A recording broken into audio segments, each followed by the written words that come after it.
Okay, so can you hear me?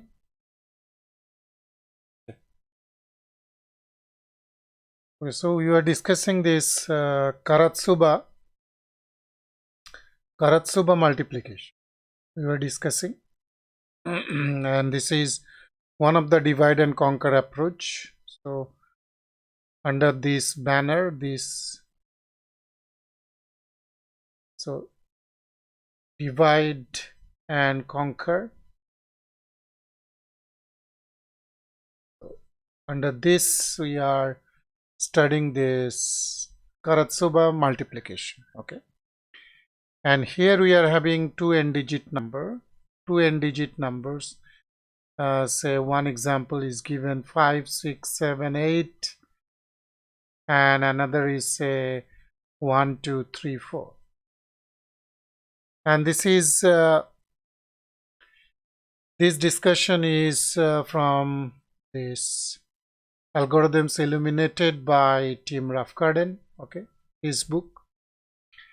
And also we take the help of CLRS. Okay, so these are the two n-digit numbers, and say we have to find x dot y. So this is our x equal to this and y equals to this, 1, 2, 3, 4, and we have to find out this.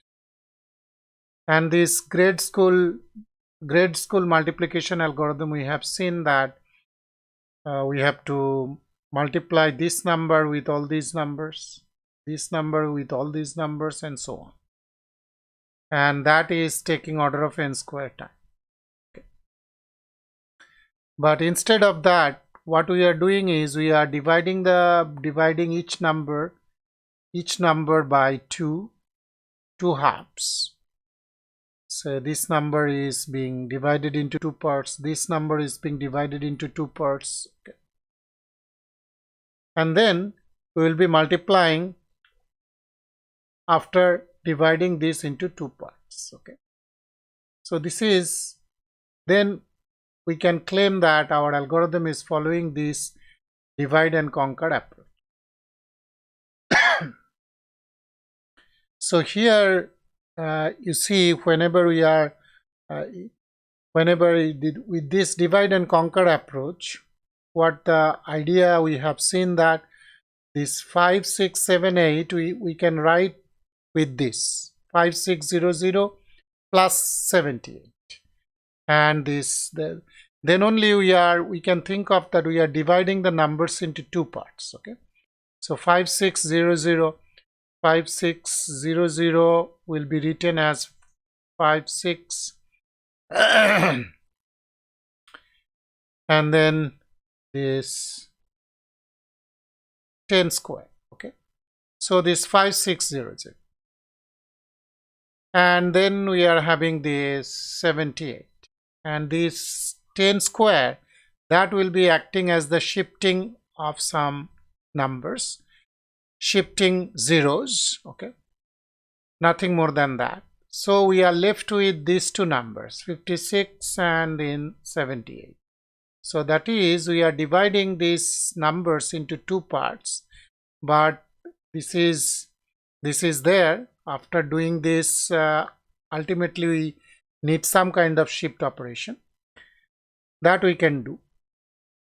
But whenever I am telling that 56, 7, 8, 5, 6, 7, 8, then I am dividing it into two parts, means like this. Okay, that we have discussed, and this is the way we are expressing.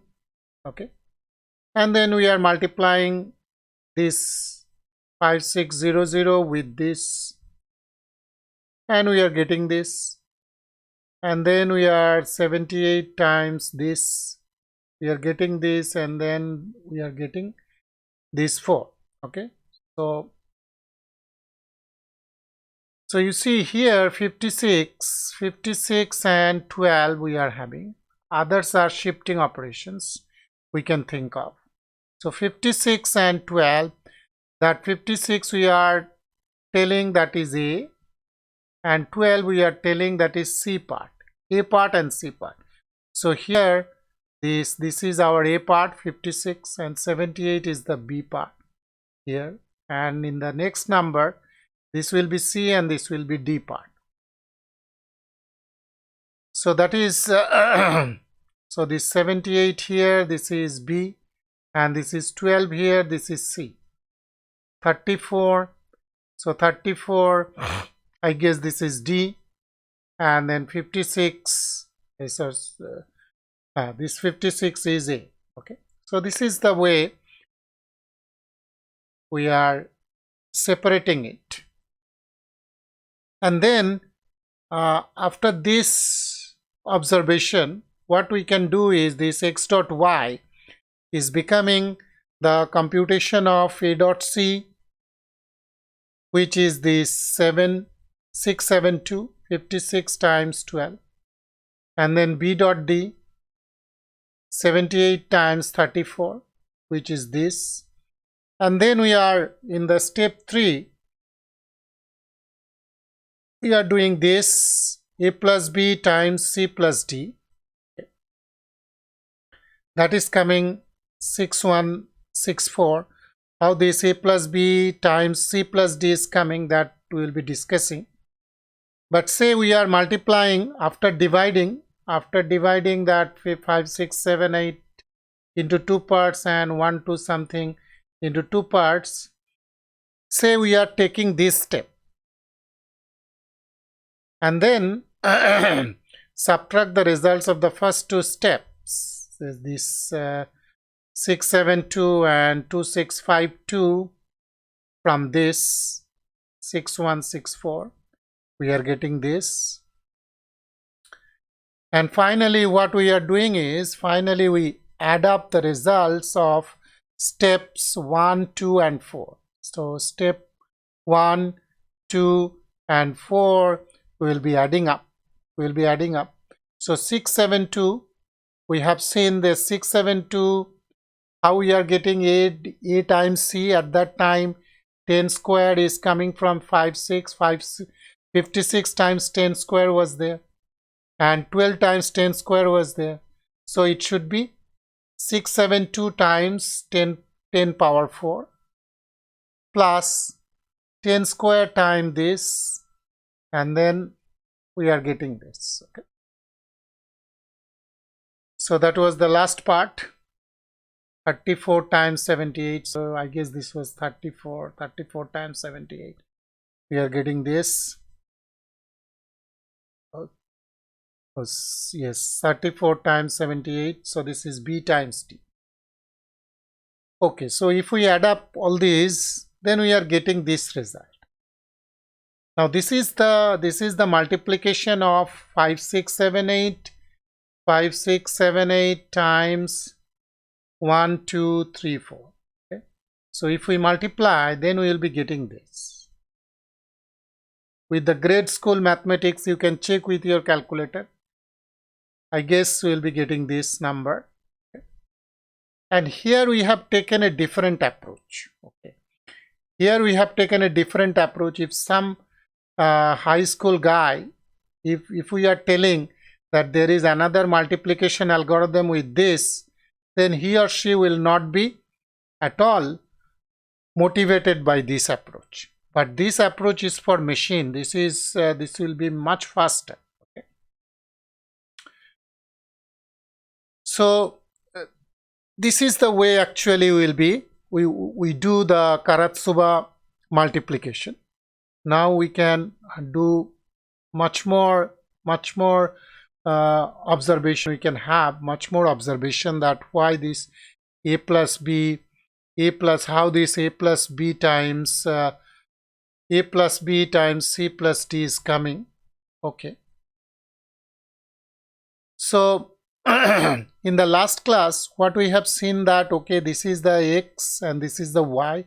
We have to multiply this, and then we have expressed that with this 10 power n by 2 times A plus B, that we have seen 5600 plus 78. Okay, so this is our A is 56 times this 10 power n by 2. So we had we had here these 4 digits. Okay, so n is 4 by 2, so it will be 10 square for our example, plus this b, and this is the other one, 1 2 3 4, and then we are getting this a times c, and then this we are getting, if we are we have seen in the last class that if we are multiplying this and then we are separating, we are taking 10 power n by 2 common, then we are getting a times d plus b times c plus then b dot d, b times d. We are getting, so here this a, we should be thinking this, we should not be confining ourselves that we are taking 4-digit number only. You think of we are taking 1000 digits number. Okay, so a dot c will be having that much dimension. So will be containing those many digits again. So 500 digits will be having. So that means whenever we will be multiplying a dot c, we have to do the same, we have to solve it in recursively in the same way we have taken here, this way. So this a dot c, a dot d, b dot c, b dot d, we are having 4 such multiplications, 4 such recursive multiplications we have to solve again. We have to solve 4 multiplications. So we can write the recurrence as Tn equal to 4Tn by 2. Each one, A, C, each one will be having this n by 2 number of digits. Okay,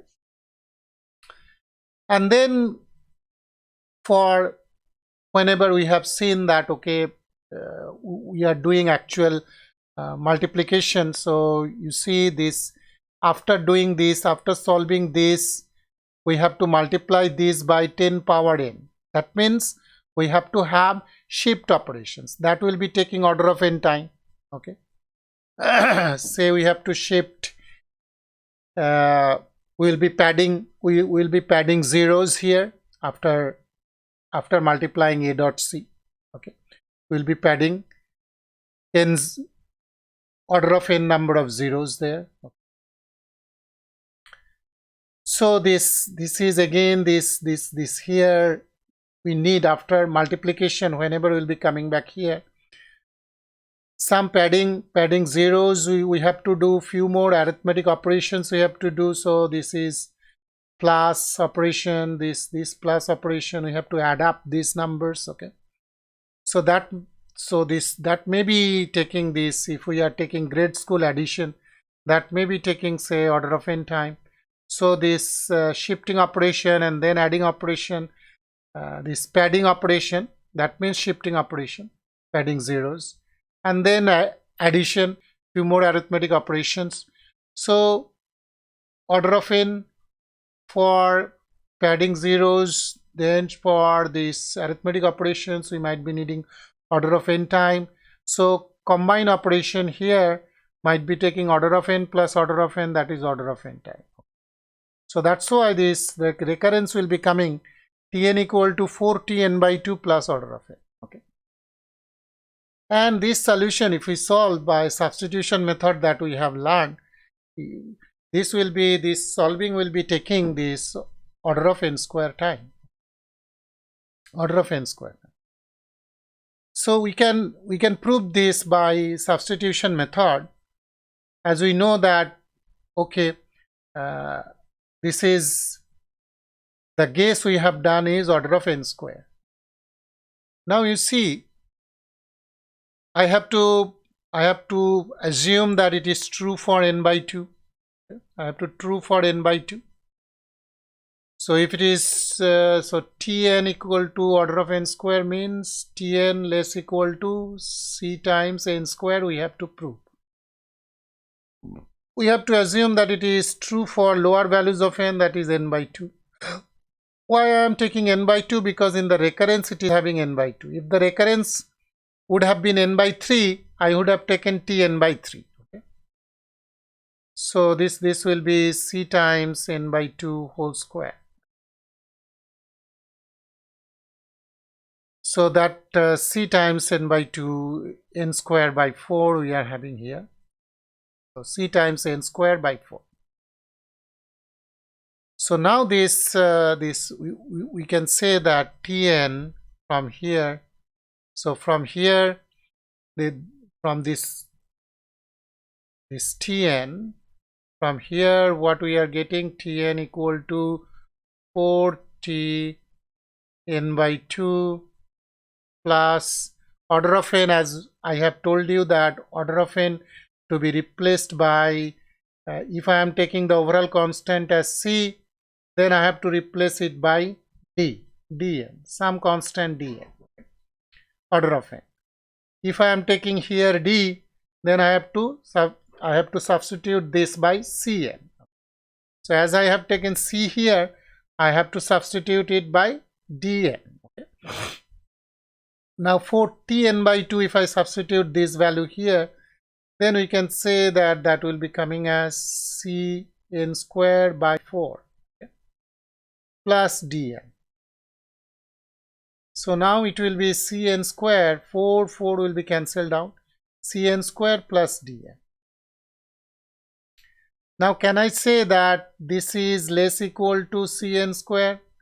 Can anybody say that? Can I say that this is less equal to cn square? Arindam. Arindam, can you say that this is cn square plus dn? Can I say that this is less equal to cn square? Huh?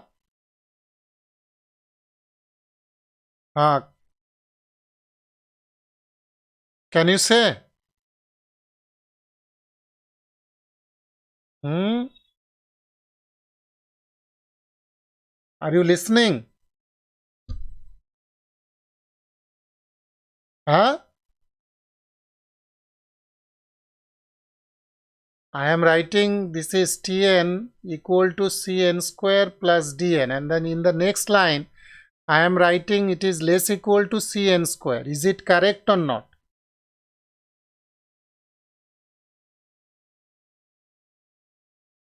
Why not?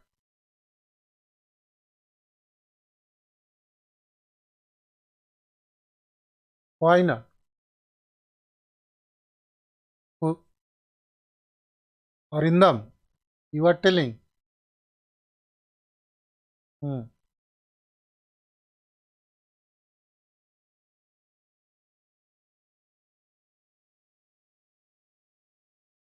So we cannot say that, isn't it? Okay, you mute yourself now. Okay, so as Arindam is telling that Cn square plus Dn, we cannot say that this cannot we cannot write Cn square plus Dn less equal to Cn square, we cannot write, but we had to prove that Tn less equal to Cn square. But if we substitute, if we are assuming whatever that this is order of n square, then we are assuming that it is true for n by 2, and if we substitute here, then we are not getting our result. Okay, we are not getting our result. We are not getting according to the mathematical definition. Okay, so this is a very subtle issues that we have to remember. Okay, we had to prove this, and if you are getting this Tn equal to Cn square plus Dn, so ultimately you are getting Tn equal to Cn square plus Dn. Okay, if somebody is telling, okay, you asymptotic analysis you do on this, then somebody definitely will be saying that this is definitely order of n square, as n square term is dominating here. But from this line, Tn less equal to this Cn square plus Dn, we cannot say that it is order of n square, because we are proving it by method of induction. Okay, method of induction, right? we have to ultimately reach to this. We have to start with the recurrence. We have to start with the recurrence, and then finally whatever assumption we have made, from that we have to ultimately say that Cn square plus Dn less equal to dCn square. If we cannot say, then we cannot prove, we cannot say that by substitution method we are telling Tn equal to order of n square. From this line, if somebody is writing while proving by using substitution method, if somebody is writing that Tn equal to order of n square, his or her answer will be wrong. Okay, so mind you, and that's why we have taken it deliberately, this example. Okay, that you cannot take this. Okay, then what is the way out? Okay, if instead Cn square, if here it could be minus Cn square minus Dn, we could write it is less equal to Cn square, but with plus we cannot write. So what we got to do?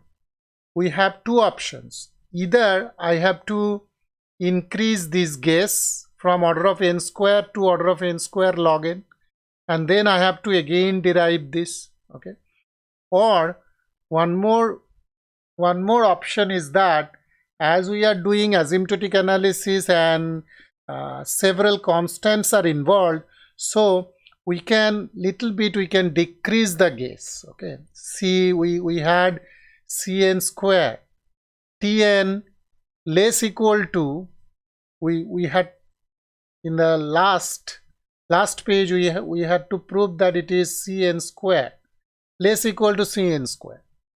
Say I am proving that this is less equal to Cn square minus Cn.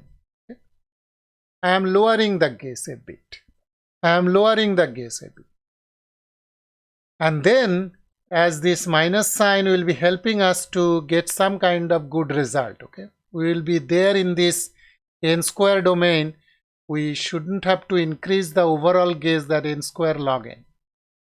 So let us do this case, and once I have proved with substitution method, I have proved ultimately that Tn less equal to Cn square minus Cn, then we are sure that okay, we are taking the upper bound of this and we are telling okay, Tn equal to Cn square minus Cn after proving with substitution method, mind you.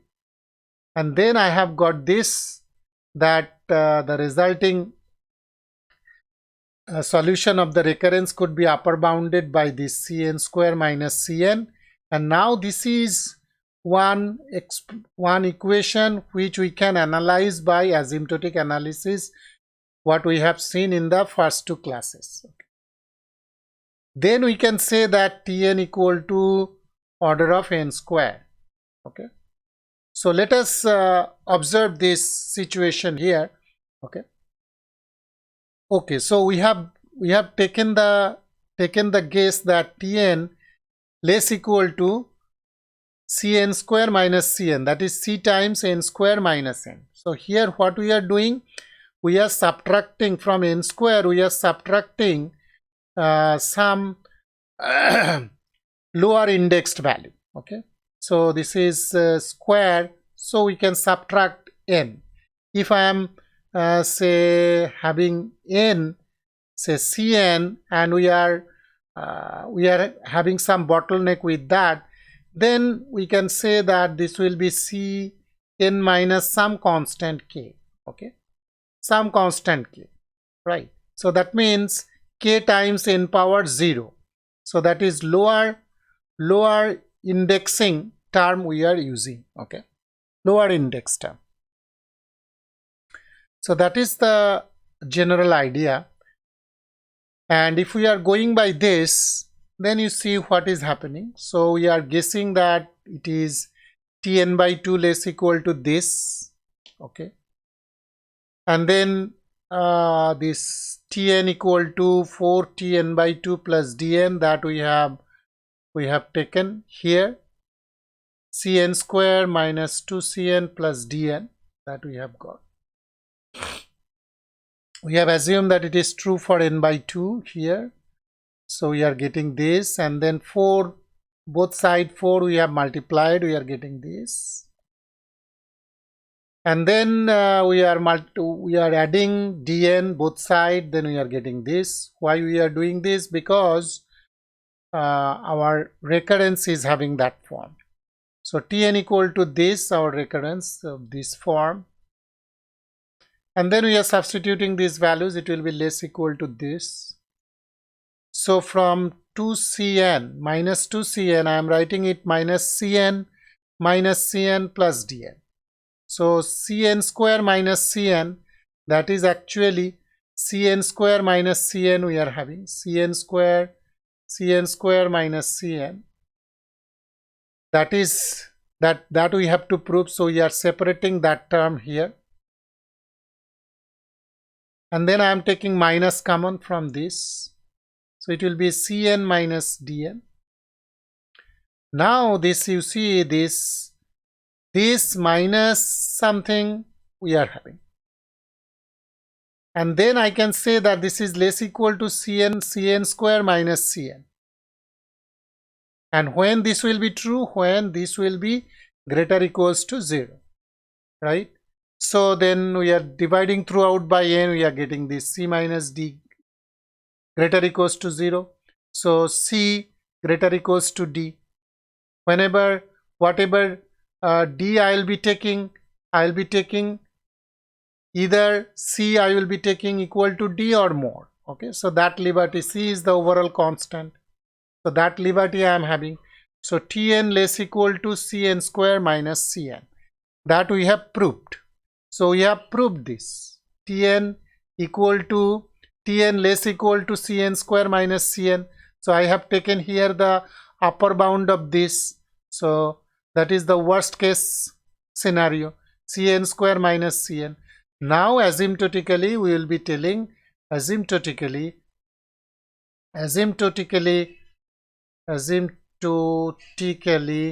So this is Tn equal to order of n square. Okay, so this much pain you have to take, right? So whenever you are not having a guess right, you can try this one or you can increase the overall guess. Okay, so now you see this, what is the Karatsuba improvement here?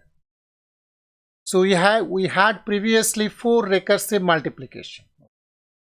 So now the question is, can we do it by 3? Can we do it by 3? Here comes the observation of Karatsuba. Okay, so Karatsuba observed that A plus B times C plus D is this, AC plus BC plus AD plus BD. Okay, and you see this if I am taking AC and then BD in this side minus, then we are getting BC plus AD. Okay, so few slides back, if I am going then you see that this AD plus BC is now being converted into this form. Okay, AC plus BD.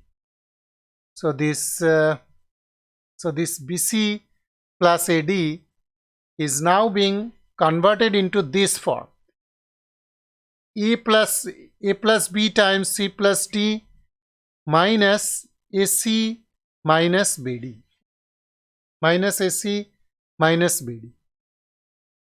So this is A times C, this is AC, BC, and then AD, okay, and then this BD. Yes.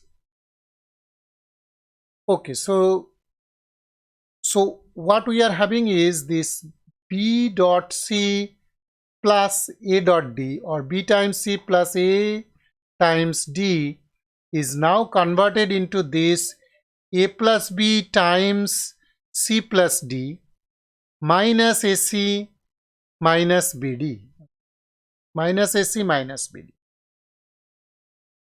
Now you see this AC and BD, this AC and BD will already be calculated. So just few slides. Okay, here. Yes, the next slide. So here the algorithm is first this. So this is A and B, the first and second halves of X that we have seen 5, 6, 7, 8. So this is our X. This is our X. So this is our A, and this is our B. This is our A. So A comma B, this is the first and second halves of X. C comma D, this is the first and second halves of Y. And then what we are doing is we are computing A plus B. A plus B we are computing. So this A plus B, and we are storing it in P. C plus D we are computing, that is Q, that is stored in Q, right, with using this grade school addition. And then recursively we compute AC, this is AC, that is A times C, BD, that is B times D. And then what we are recursively computing? P times Q. Okay, so P times Q. Recursively we are computing this. And then what we are doing is the ultimate multiplication we will be getting by PQ, not ultimate multiplication. So this is the next one, PQ minus AC minus BD. Okay, so this is actually we are computing here. So A plus B, that is our P, C plus D, that is our Q, and then this AC and BD we are having. Okay, AC and BD.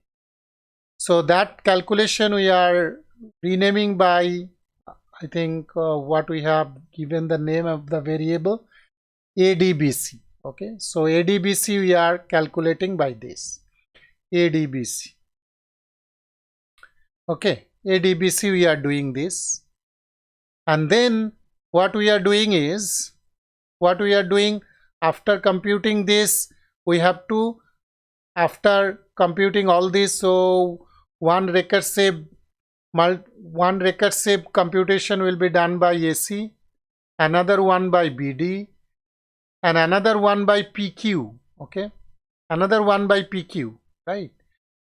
So this and then what we are doing, ADBC, you see, PQ we are doing, and then this AC, already in the previous step we have already calculated this AC. Okay, so this we will be reusing, this value we will not be calculating here. And this BD we have already calculated, just one step back, and then BD will be utilizing that value here to get ADBC. And then all these, and then this formula we have seen in the example. Okay, so all these multiplication, this shifting operation we have to do, and then we have to do few more arithmetic operation to get the final result. So this is our final result. Okay, final result. So this is, you see, now what we have converted the 4 recursive multiplication into 3 recursive multiplication. Here I am recursively computing AC, recursively computing BD, recursively computing PQ, right? And then AC is already calculated. So this, before this PQ we have already calculated AC, we have got the value. When unfolding the recursion we will already be getting the value of AC. And then BD already we will be having. So then again in this ADBC we are calculating PQ minus AC minus BD. So when I will be calculating ADBC, all these value already we have computed and we are reusing it. Okay, So that's how these four recursive multiplications, four recursive multiplication now converted into this three recursive multiplication. That's it, right? So these are arithmetic operations, so we know that will be performed with order of n, right? So now the equation will be coming as Tn equal to this 3Tn by 2 plus order of n. Okay? So 3Tn by 2 plus order of n. So this will be getting, okay? And it will be we can say little o of n square. Okay, that means little o of n square. That notation is coming into picture right now. It will be less than n square, right? So you solve this you solve this as an exercise. As an exercise, you solve this. Okay. So today I think we can stop here. If you have any question, you can ask me now.